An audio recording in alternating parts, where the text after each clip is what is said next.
welcome to Setting the Record Straight on the EPA's Clean Power Plan, a webinar by the Union of Concerned Scientists. We will start with a quick agenda check.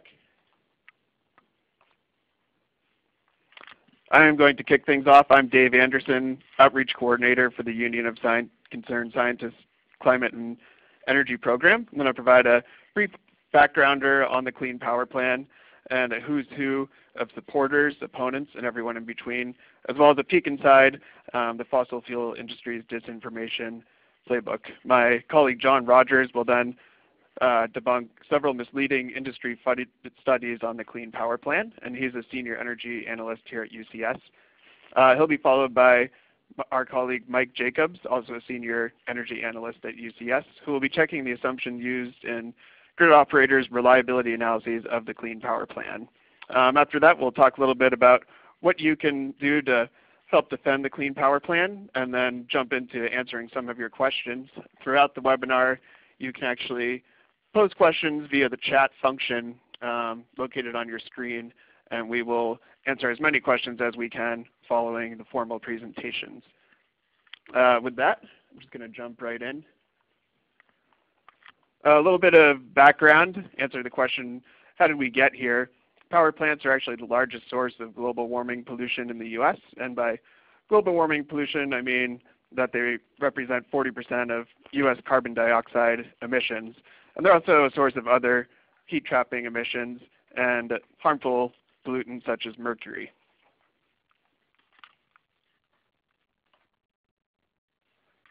But a transition to a cleaner electricity system is underway. This slide here is from the U.S. Energy Information Administration, and it actually looks at the planned additions to the electricity system as well as retirements that are planned for this year, 2015. And in a nutshell, what it's getting at is that wind, natural gas, and solar once again dominate the new additions of electricity generating capacity in the U.S. that are already planned. And we're also seeing quite a few retirements of the oldest, least economical, and efficient power plants around the country. That continues trends that we've been seeing in recent years. There's some rejiggering each year of exactly which energy source is leading, but it tends to be wind, solar, or natural gas, and coal retirements.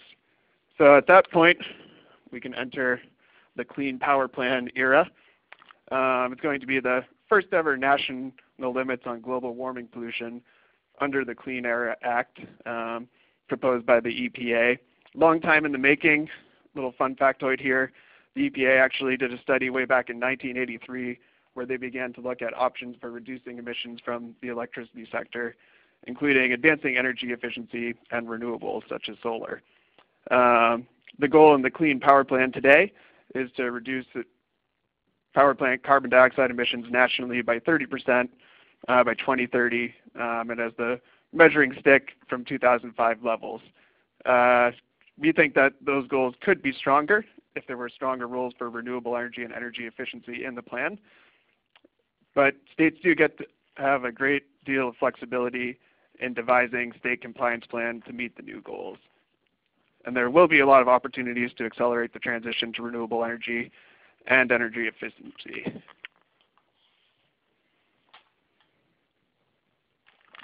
Here we get into what are known as the building blocks under the Clean Power Plan, and these are basically the options that states will have to achieve their required cuts in carbon emissions.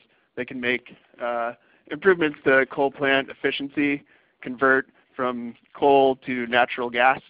There's some role for nuclear, and the parts that we like, of course, are there's roles for renewable energy and energy efficiency as well.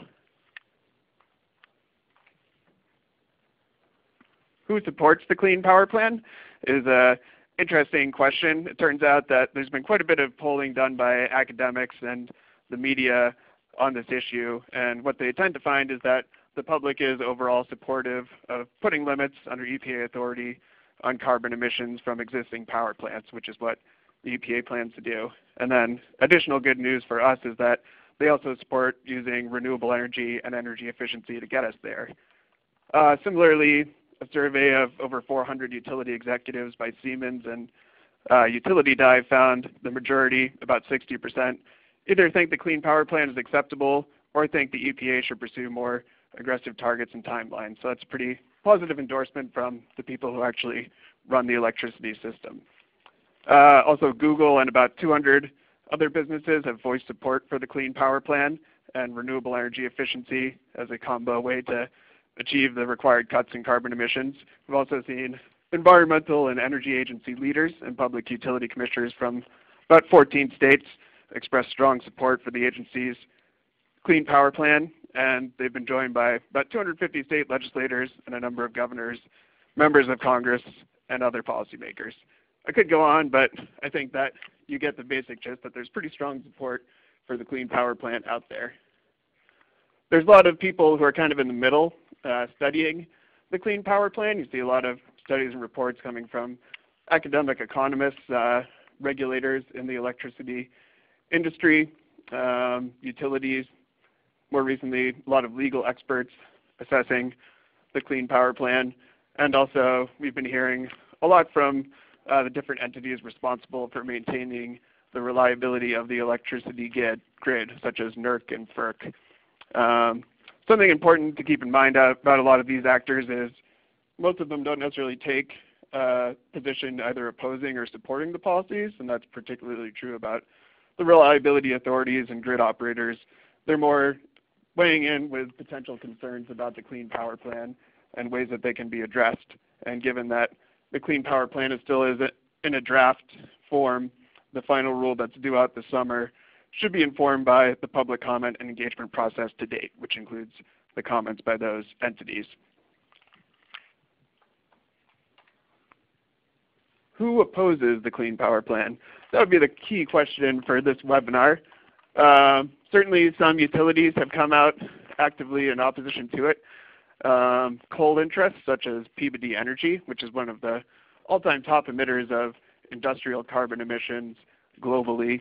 They're lobbying groups, and an interesting thing here is we have seen some activity from oil and gas industry groups weighing in against the Clean Power Plan. I say that's interesting because the Clean Power Plan does include a role for natural gas, which kind of gives them an additional into the electricity industry.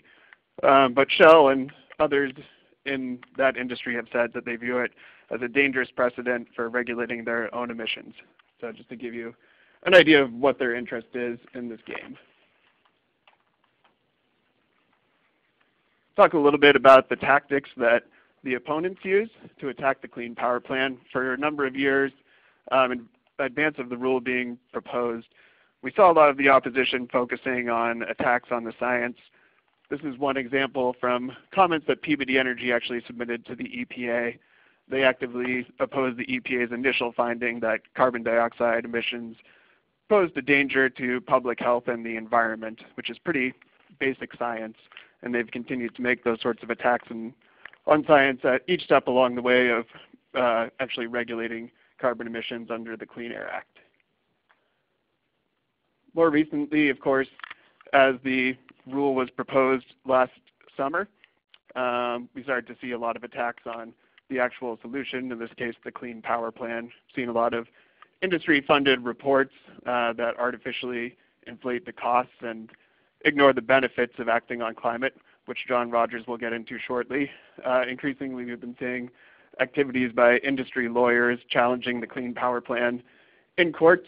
Plenty of action by cantankerous politicians like Mitch McConnell, who sent a letter to every governor in the country asking them not to develop state compliance plan to meet the Clean Power Plan goals, and various forms of what are sometimes called model bills, but we don't think they're very good models, that would put up all sorts of bureaucratic red tape to actually achieving the required cuts in carbon emissions.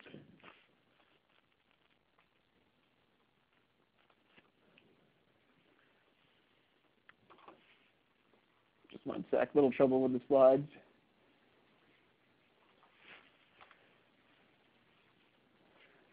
In a nutshell, we're seeing a lot of the same old arguments that utility and fossil fuel interests have always used to attack new regulations of emissions under the Clean Air Act. This is actually a classic attack ad that was placed in the New York Times by the utility AEP back in 1974, and it's raising a lot of the same sort of doomsday Chicken Little scenarios that we see today, what time is the electricity on? And today we see industry making a lot of the same arguments about the Clean Power Plan that boil down to threats to turn off the lights and do so on our electricity and our economy. With that, I'll hand it over to John Rogers for a look at several misleading studies. Great, thank you, Dave. So I want to talk about the fact and the fiction when it comes to the Clean Power Plan costs and benefits. This is how UCS talks about it, and I hope by the end of our webinar it'll be clear why we think this. But the fact that the benefits of the fact is that the benefits of the EPA's Clean Power Plan far outweigh the costs. So let's just take a quick look at that. When the EPA itself does the analysis, it's talking about billions of dollars of costs. There are costs, and they recognize that, and they try to quantify them. They look at the investments minus the savings that come from that. They look at what happens if you comply as a state by itself, or if you do it on a regional basis. But they have various ranges. But just to give you an idea, so they're talking billions of dollars of costs. Offsetting that is the tens of billions of dollars of potential benefits. And that's those are benefits like health benefits if you're looking at reductions of particulates or ozone pollution, or particularly climate benefits. That is that being the focus of this proposed regulation, the climate benefits in the near term and over the longer term. So you end up with net benefits of tens of billions of dollars. So on the other side of the equation is a cupcake. This is a cupcake baked by folks at a coal industry trade group and shared with reporters as part of a campaign, we would say a disinformation campaign attacking the EPA's Clean Power Plan, some of the types of organizations that Dave talked about. And what it communicates is a claim that industry consistently uses to oppose science-based solutions. The regulation is always all cost and no benefit. So what they're doing is taking a cost-benefit analysis, but the way they come to that conclusion is by using costs that are much greater and really minimizing or ignoring the benefits. So we want to take a quick look at some of the technologies that we're talking about. If you look at renewable electricity standards, so there are 29 states that have standards that require their utilities to get more increasing amounts of electricity from renewable energy. This turns out to have been a very powerful tool for getting more renewable energy built over the last 15 years. Wind, for example, wind now accounts for more than 4% of U.S. electricity generation. We have enough wind power to meet the equivalent of the electricity needs of some 18 million households. And it costs less than almost any other option for new generation. If you look at solar, it's an equally impressive story. The costs have dropped by half in recent years. Solar capacity has soared, and 2014 brought even more progress. There's now enough solar to power the equivalent of some 4 million efficient homes, and something like 600,000 homes and businesses now have solar on site.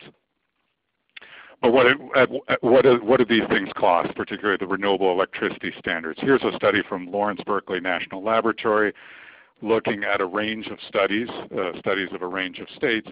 And what they found at that point was that the renewable electricity standards generally added less than 1% to average electricity bills, and in some cases were negative. That is, they saved money on top of the many other benefits that came from renewable energy.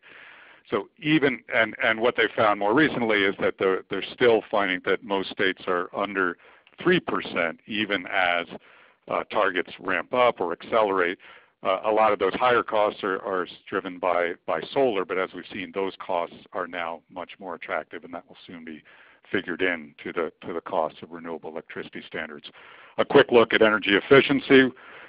Studies suggest that energy efficiency, so we can meet our needs for electricity much more cheaply by not generating that electricity, by not needing that electricity. And we're looking at costs of something like 5 cents down to below 2 cents, an average, this is according to the American Council for an Energy Efficient Economy, an average of 2.8 cents per kilowatt hour. And you can see how that compares with other options for new electricity supply. Incidentally, this graph also shows how wind power compares with other options. If you put those together, some of those tools together, in fact, there are 9 states in the Northeast and Mid-Atlantic that are part of the Regional Greenhouse Gas Initiative, launched in 2009 and operating smoothly since then. They use essentially the same tools that EPA is proposing under the Clean Power Plan: fuel switching to natural gas, deploying energy efficiency, using renewable energy. And they've cut their emissions by 40% since 2005, while their economies have grown a robust 8%. So now we're back to the cupcake, the all pain, no gain cupcake. So where is the disconnect between that understanding of renewable energy and energy efficiency and the cost effectiveness of addressing climate change on the one hand, and the all pain, no gain perspective on the other? So I'm going to just touch on 3 studies. One is from the U.S. Chamber of Commerce, which has many companies of a variety of stripes, but certainly represents in part fossil fuel industry. Another is the Beacon Hill Institute, which is sort of a go-to organization for really negative studies on renewable energy and renewable electricity standards, and is funded by a PR firm, in this case that acts as a front for various anti-renewables and anti-climate action groups. The third study is by NERA Economic Consulting, which is a study on behalf of fossil fuel clients and others. So I'm just going to touch on each to point out some of the flaws and some of the approaches that helps people arrive at these negative conclusions about the Clean Power Plan. So one approach is to inflate costs. So the EPA, in its analysis of the Clean Power Plan, used a number for the cost of energy efficiency that many efficiency experts considered high to begin with, so much above the ones I showed you a few slides ago. NERA uses a single study from several years ago to suggest that the costs should be considered much higher, so more than 10 cents a kilowatt hour, or more than 60% above what even the EPA used as its conservative number. So when you do that, energy efficiency as a low-cost resource is a clear way of meeting the Clean Power Plan. And if you inflate the cost of that, that's going to give you a very different result and a very different sense of the cost and potential of the Clean Power Plan. The second study, the Beacon Hill Institute, I'll focus on renewables and efficiency. What they say in their study is that they attempt to correct for some of the limitations contained in the EPA's analysis, but it turns out that those corrections take you to funny places. And I'll show you an example of some Beacon Hill Institute analysis. First, this is analysis from Lawrence Berkeley National Laboratory that shows the actual cost of wind contracts over the last decade plus. And what you see is the recent cost reductions, and you get a sense for how much wind power costs. What Beacon Hill Institute has done, and this is actually drawn from ALEC, one of the firms that Dave mentioned, one of the organizations that Dave mentioned, but this is based on studies from the Beacon Hill Institute. And what you see, as Synapse Energy Economics explains in this analysis, they start with the carefully developed conservative estimates of wind and solar power costs, in this case wind power costs, from the Energy Information Administration at the low end of the scale. And then they add what Synapse calls arbitrary unsupported numbers far above the EIA level for the high end. And so what you end up with is numbers, the entire range of which is above the actual cost. And that purple circle actually represents the latest data on wind power costs in the interior of the country. But it turns out that it doesn't really matter what BHI it didn't really matter for purposes of their study what it cost, because they pretty quickly dismissed renewable energy as expensive and untested, and on the energy efficiency side suggested that one could argue that the benefits of energy efficiency measures are zero. I think the data are pretty clear that one could argue that, but not if one actually looked at the data.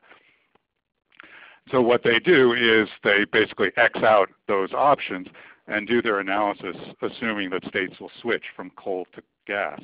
So they're completely and conveniently ignoring the range of options that Dave mentioned that are a key part of the Clean Power Plan. The final study I'll talk about is just the U.S. Chamber of Commerce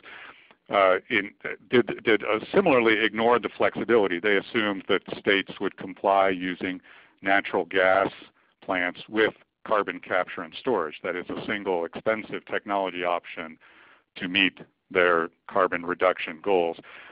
And they largely ignored the value of cutting carbon emissions. That is, when they're looking at the benefit side of the equation, they're not giving a whole lot of attention to that, and that's certainly the whole point of the Clean Power Plan, is to address our carbon emissions and the societal costs associated with that.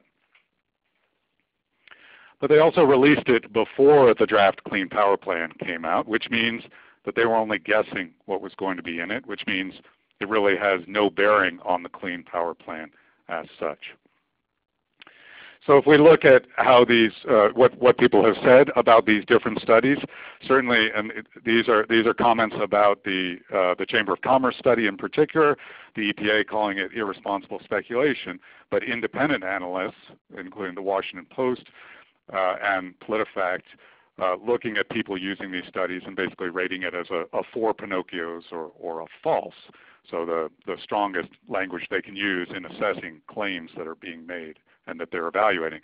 But it's really telling that the U.S. Chamber of Commerce itself mentioned that there was a big difference between what they had analyzed and what the Clean Power Plan actually came out with. So that's important to understand, because people were still using it after the release of the Clean Power Plan. So the PolitiFact rating there was actually on something Speaker Boehner had said, talking about the cost of the Clean Power Plan when it had just been released. But what he was really talking about was the cost, and we would argue the inflated costs that show up in the Chamber of Commerce's analysis. And that points to another thing to watch out for, which is how these studies actually get used, how they get quoted, how they get cited. Even last week. So in the Wall Street Journal, there was an op-ed from a state regulator complaining about the Clean Power Plan. And it turns out that in that study, the author actually misquotes the study, hugely inflating the already inflated costs. So you want to look for how people are actually using these studies. So if we look at the studies themselves and how they're applied, what's clear is that they are not always grounded in facts, that they are often inflating costs, that they are discounting or ignoring benefits and opportunities, that they're not necessarily applicable. That is, they may be analyzing something which isn't actually what's on the table.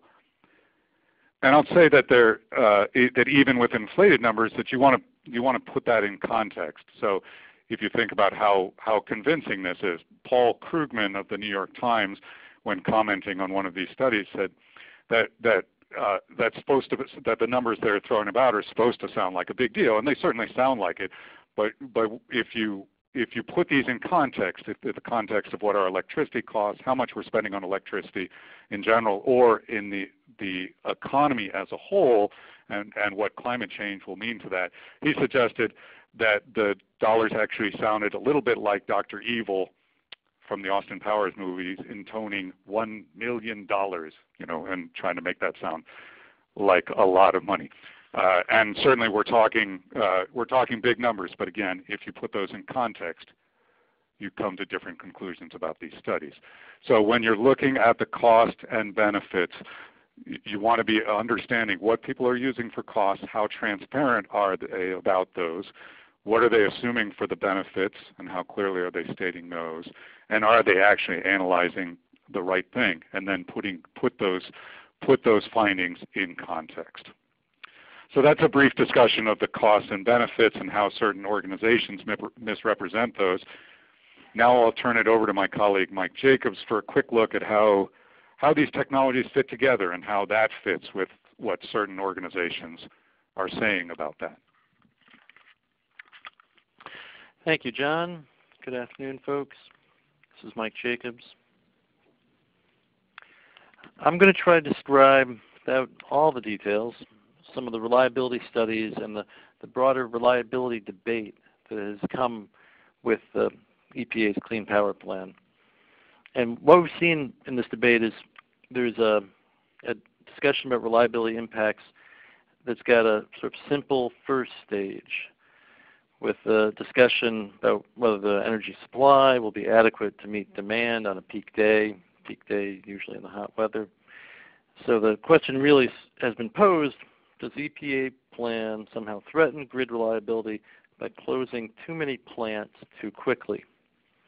But this is actually an oversimplification on a few levels, as we will see, and the debate has begun to move to a more subtle second stage, which is actually good news. But first, the first round of studies, which got a bit of headlines, and a lot of politicians have turned to them, because some of the organizations, NERC, the North American Electric Reliability Corporation, has a proper role as the official body to provide assessments of reliability risks. They're doing this on a nationwide level, and the work they do tends to be not very granular. They do break it down by region, but they don't have people or expertise in those individual regions. And so the work they do tends to simplify. But it's also their role to describe the sort of worst case and provide alarms when appropriate. So they have done that, and the other organizations I list here, the Southwest Power Pool, which is in the lower Midwest and Plain States, and the Electricity Reliability Council of Texas. They actually only use the name ERCOT now. They have basically presented the worst case, and they've used a combination of the EPA's modeling results to come up with plant closing numbers, and then assumed low numbers for any replacement or the building blocks that are alternatives to building new plants that would mitigate the closing of plants. So by using simplifying assumptions and refusing to credit efforts that could reduce the problem, these studies have become alarmist, and essentially alarmist by design. So this focus, this framing on simple generator numbers, the megawatt or gigawatt is a capacity number, and not the energy or the fuel displacement, is actually what's regulated by the EPA, and or essentially the emissions that come from the fuel and the energy. This framing by the reliability organizations as a simplification has essentially started the conversation on the wrong premise. So what the EPA itself said in forming the rules was they were going to regulate emissions. And of course they provide the states with these building blocks as examples. There's really a wide variety of tools and solutions made available by the EPA. There's multiple choices, flexibility across time and geography. So it's not a single plant that's affected, but rather the statewide emissions, and the states can cooperate in regions, which is the way the power system already works, and so we expect that's also the way the emissions reductions will be achieved at less cost. But EPA itself emphasized the closing of plants in its own appendix. So they provided way back in the details a list of plants their modeling predicted would close. And this was used by the grid operators as a reasonable starting place, but again sort of shaped the debate in a way that overlooked the flexibility, the multiple choices, and sort of set this debate in motion. And I would suggest, because many others have commented on this, that this debate about reliability reflects a turf battle with the utility reliability experts asserting their role, and perhaps they considered that their role as the reliability experts was trodden upon or disrespected by the EPA, which made statements in the proposed rule about the reliability or simplified the reliability analyses that might be needed. But in this discussion of simply the numbers, before we get into anything more subtle, the prospect of new plants being built has been greatly underestimated or understated by the reliability folks. So there's a variety of actions that are going on in the economy at all times to build new, cleaner supplies. These were largely ignored in these initial studies. Now, for the folks in the reliability organizations trying to make a study and try to understand the circumstances they're commenting on, there is a complexity of the multiple choices in the plan's rules and in the economy, in the market, for how these new plants might be built or how the plans might be implemented.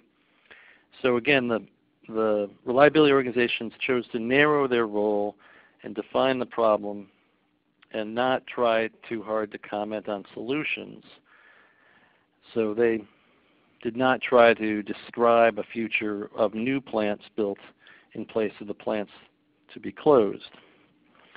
So this chart, which you may have seen in various forms if you've spent time looking for these things, this is Energy Information Administration data charted over time for new plants.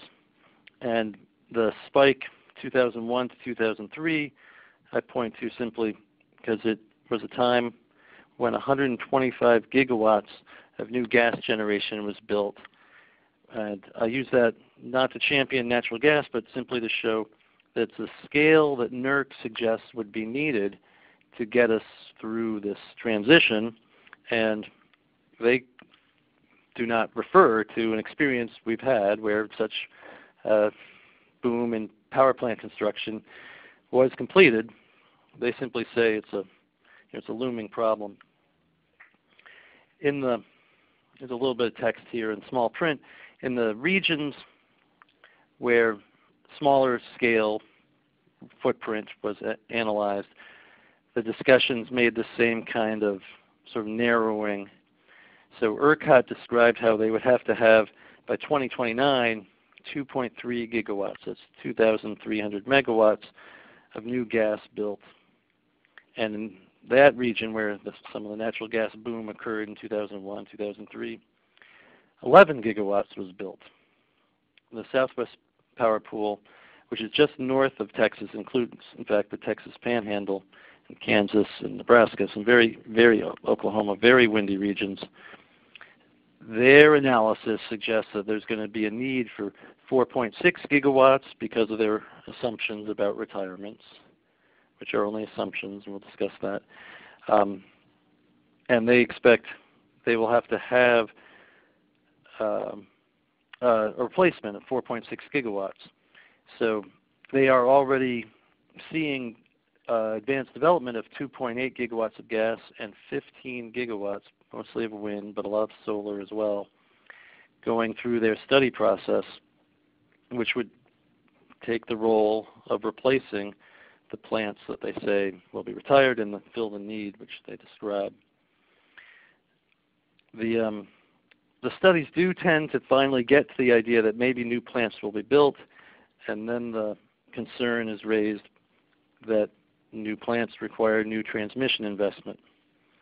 So when there's discussions of additions to the power system, the reports to date have only gone so far as saying new plants will need transmission, all this needs time, and they say that expecting all that to be done by 2020 raises reliability concerns and perhaps is unrealistic,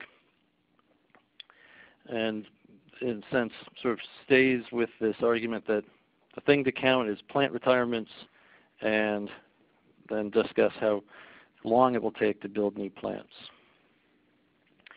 Part of the problem with this basic premise is that it's for the states to work out an implementation plan, and the effect on existing plants is not a black and white open and shut, or in this case, shut the old plant. The tradition in the power industry is to not run all the plants all the time.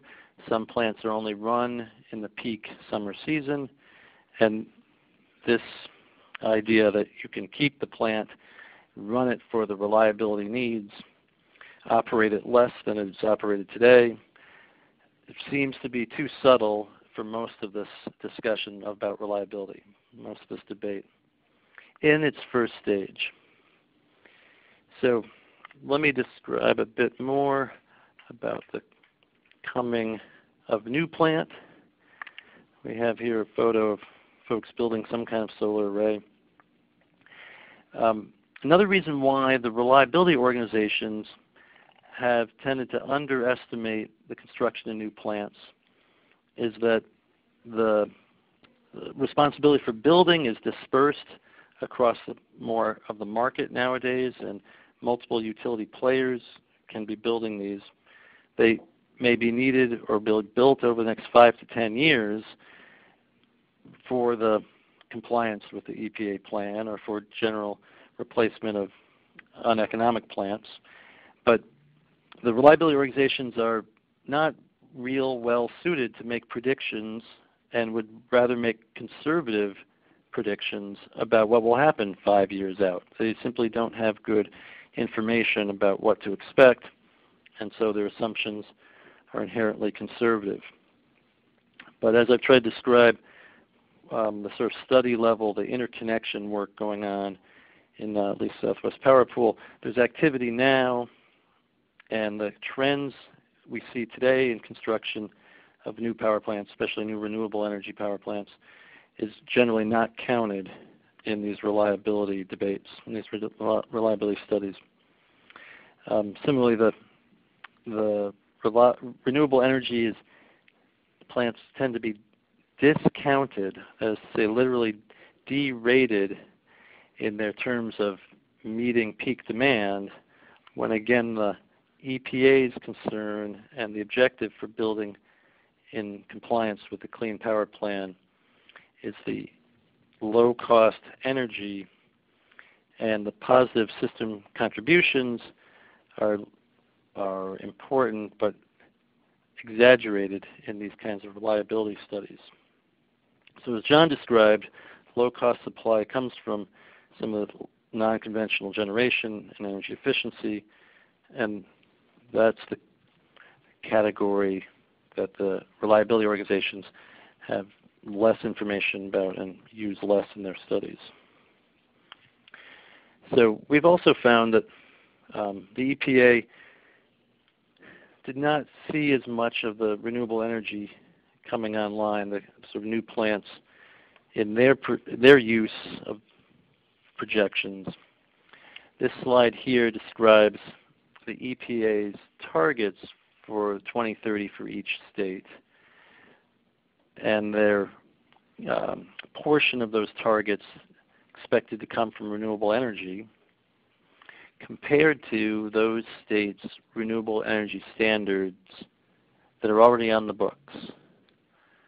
So what we have here is EPA developing its targets for each state, and in 17 states, the EPA's target for 2030 is lower than what the state law already calls for in that state.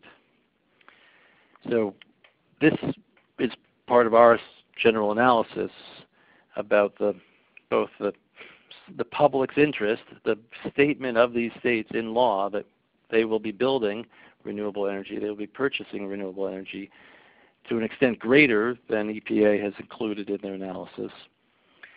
And we also have seen that the growth rate, the ability to construct renewable energy, is greater than the EPA has expected in setting these targets. So in our comments at UCS to the EPA, and in our study on the subject, we describe the demonstrated growth of renewables as being a good indicator and a good reason to increase the use of renewable energy to meet these CO2 reduction targets. So the slide I have here tries to illustrate at the bottom the growth rates for solar in the United States on the left, wind energy installations in the U.S. on the right, and then in the middle we have a slide that UCS developed in our analysis to describe that the EPA's targets for renewable energy in the U.S. in developing the Clean Power Plan targets is at times lower than what the usually conservative Energy Information Administration expects as business as usual. So that EIA, business as usual, is the red column, assuming your colors have worked out the way, the column on the left. What the EPA proposed to develop the state's targets and the national target is the middle number, which is in blue. So for the 2020 first step, EIA expects more renewable energy than EPA is expecting or proposing to use to set the target. Then what UCS did to develop a number based on what growth rates we have already seen in the United States in the adoption of renewable energy, we proposed higher numbers could be used. And that's the third column, the taller column, which is in green. So our general proposition here is that the EPA used modest expectations, and that had larger expectations been given to renewable energy, the EPA's targets for the nation's CO2 reductions could be larger. Now I promised that the stages, the sort of development of these grid operator reliability studies is starting to evolve, and that's what I want to show here. I've also got links when you get the slides by email. If you want to pursue the actual documents, but the grid operators are now doing a sort of second round, in some cases, of assessments of the impacts of the Clean Power Plan. They're making much more subtle and actual economic analyses, and that's resulting in more moderate statements about the impacts of compliance with the EPA's Clean Power Plan. So Southwest Power Pool, which had said they didn't see how this could be done, they took a more subtle look at what would lead to plant retirements and suggested that, well, you'd have to pay, but compliance is possible. PJM, which stands for Pennsylvania, New Jersey, Maryland, is now the power pool that reaches from New Jersey to the Chicago area, south to Virginia and Tennessee, parts of Tennessee, Kentucky at least. They have a very clear map on their website. Their area, it changes. They've always said that there's no final plan yet, that response now should be measured and cautious because we don't know what the state's implementations will require. And they've said recently that if you actually understand how the power plant owners will see the economics, it's certain, it's quite likely that the retirements will occur gradually. And that, of course, makes the whole impact on reliability much more manageable and provides everybody essentially what the EPA said in their original document, that there's a great deal of flexibility in implementing the Clean Power Plan. And interesting for the folks who want to pursue this state by state or in their own states, the economic analyses and sort of the general engineering of these power pools comes out in these grid operator reports that there's every expectation that states cooperating with their neighbors on a regional compliance approach will be less expensive for CO2 reduction than states that choose to draw the boundaries of their plan at their state boundaries and try to find enough savings inside their own footprint. So I have one more substantive slide, which is really sort of part of this progression of the grid operator's understanding of this problem. And what I've chosen here to show is that before the EPA came forward with the CO2 reduction plan, the Clean Power Plan, there were really moderate statements from much more sophisticated studies by these same organizations, many of them very familiar with operating with renewable energy, that came from thorough studies of integration of high levels of renewable energy. So major studies by all the ISOs over the past decade have looked at renewable energy increases up to 30 or 40% and corresponding CO2 reductions on the scale of 30 to 40% have explained, in fact, in great detail how to operate the power system with those levels of renewables and how to understand that can be done safely and reliably. Now, I just want to point out this 30 or 40% number is the scale the EPA seeks to have carbon reductions by 2030 for the whole country from all the possible building blocks. So this idea of reducing coal but replacing it with natural gas, we have studies here on this page, and again the blue text will be much more visible when you get the slides.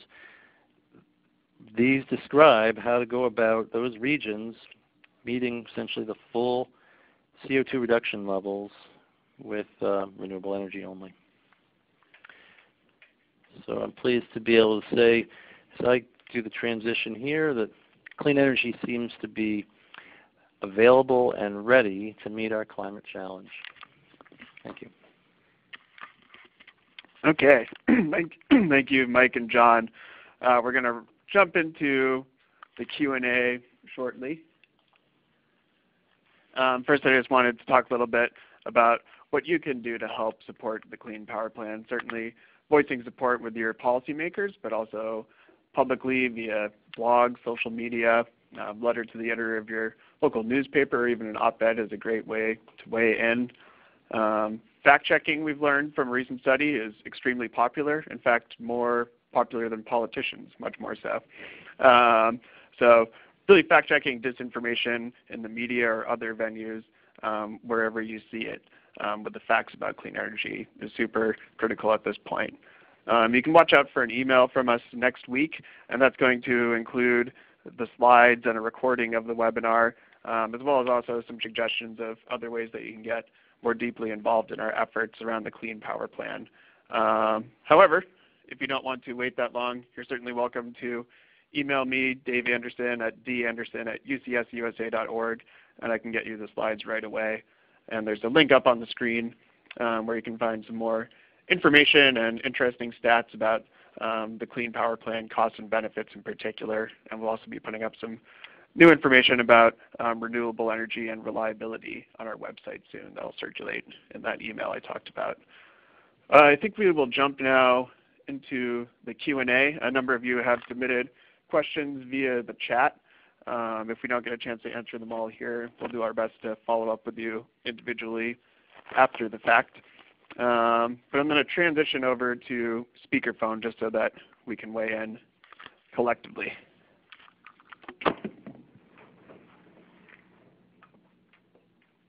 The first question here is from John, and I think I'm going to ask John Rogers to field this one. John asks, costs are often experienced by different people than those who realize the benefits. Are there any assessments of this? So that's a great question, John. It is something that the EPA deals with in its analysis of the proposed Clean Power Plan. Particularly, if you think about some of the health benefits that they are assuming will be the outcome, or that they have analyzed. Some of those health benefits will be felt will accrue to those in the U.S., and we will be the people who are, to the extent that there are costs associated with the Clean Power Plan, we will be the ones facing those costs. So that's a pretty good match. The disconnect, not the disconnect, but it broadens when you talk about climate change, because obviously climate change is a global issue, and so they do talk about how those benefits are global. Now, obviously, our view is that climate change is something that needs to be addressed in the U.S. It needs to be addressed in other countries, and it's something that we can help make happen more effectively, more forcefully, if we actually lead rather than lag. And so the Clean Power Plan is a substantial down payment on action by the U.S. toward a global response to climate change. So we do something, other countries do something, our benefits accrue to them, their benefits accrue to us. So again, the EPA is pretty clear about that in their analysis. Next question comes from Bridget, I believe. I'm going to ask Mike to field this one. Is energy efficiency at all considered in the reliability studies? If we use less energy, then reliability is less of an issue, exclamation point. Yes.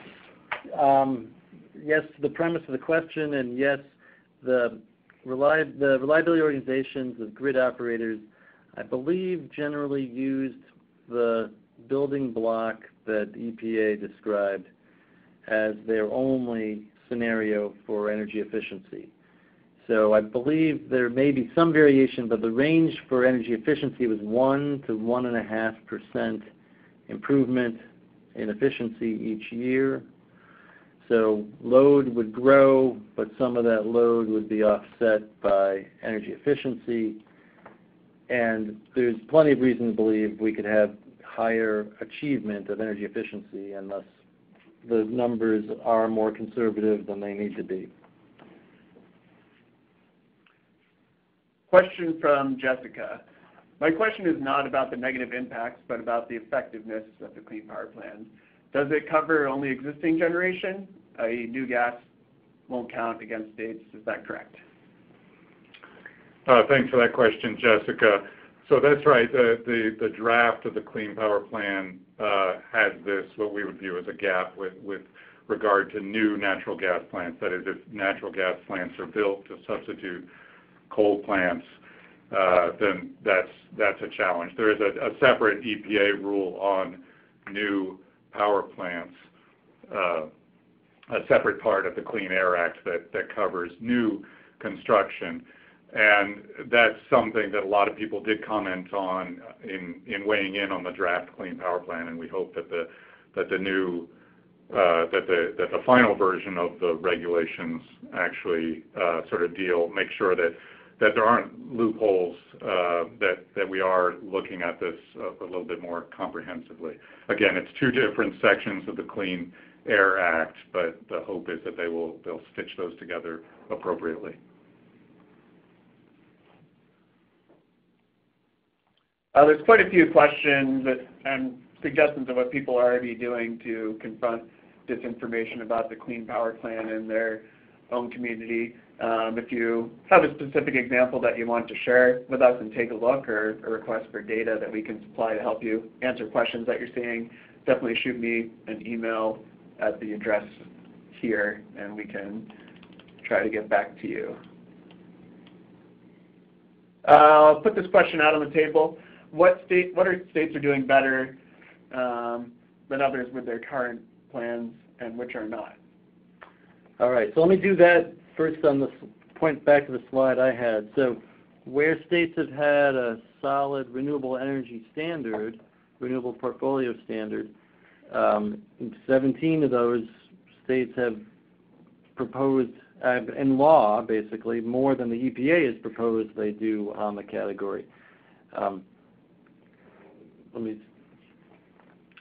Yeah, that's right. So if you look at the range of activities in the states, and the states are really a hotbed of innovation and exciting work in a lot of cases. A lot of the progress we've seen has been driven by state policy, so whether that's a renewable electricity standards, like I talked about, or the energy, or different policies to encourage energy efficiency, or the 10 states that are already under carbon, that already have a price on carbon, that are under some sort of a cap. There are a lot of exciting things going on. What the EPA allows, so even though we talk about, when we talk about the levels of renewable energy that the EPA is talking about compared to the levels that states already have in legislation, or the levels that they're already at, what the EPA is doing is trying to set targets, and then it's really up to the states to meet those targets with the flexibility that's in the Clean Power Plan, so with the 4 building blocks that Dave talked about.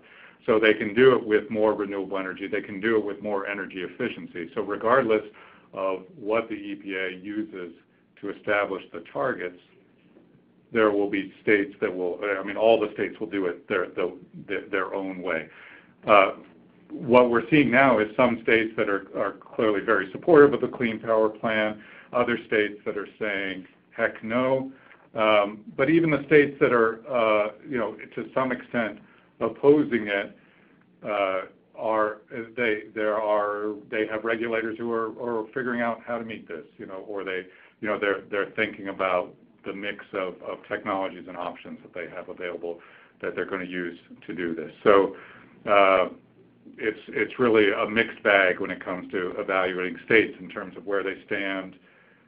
I think if you do the analysis of where states are headed based on the coal retirements that Mike talked about, the plants that are under construction or planned, you'll see that a lot of states are pretty far down the road toward their EPA goals, the 2030 goals that the EPA is likely to set for them. So it's actually it's pretty good news for states, and we would take that to mean that actually the EPA could that its targets are pretty modest, that it could ask for more, and that the states would respond appropriately. I think we got time for one more quick question, and then we'll wrap up. The basic gist of this one from Gail is, do you consider natural gas clean? Sort of raises the question of what different types of building blocks in the Clean Power Plan, what role can they play? This is John. I'll take that one. So natural gas is likely to be a major part of how states comply with the Clean Power Plan. UCS has done a lot of work on trying to help people understand the role that natural gas can and should play. We believe it can play a role in this transition to a clean energy future. Our concerns are really over-reliance on natural gas, and that's why we emphasize so much the tools that states have available to them in terms of renewable energy and energy efficiency for cutting carbon from the power sector, for moving the power sector towards a cleaner mix. Natural gas, any investments in natural gas, whether that's new pipelines or new power plants, run the risk of creating stranded assets, that is, assets that 20 years down the road we're going to be sorry we invested in. And so you really want to look at, a lot of the focus on the EPA is around ramping up use of existing natural gas plants, and that's probably a good way to make the transition in the near term. Over the longer term, or in the near term, we want to be investing in more renewable energy, in energy efficiency, so that those tools are doing what they can now and over the long term to clean up the power sector. I would just add too, we're not exactly sure what the final rule will look like, or the final Clean Power Plan. We'll see it hopefully this summer. But quickly after that's released, the conversation will really move to states. So regardless of what the final rule says, or at least in the context of what's included in them, states will then begin talking about how they want to go about achieving the emissions cuts. So there'll be a lot of opportunities for you in your own state to really be speaking out and saying, I think we should maximize opportunities for renewables, efficiency, and other really clean energy options in our plan to meet the EPA goals.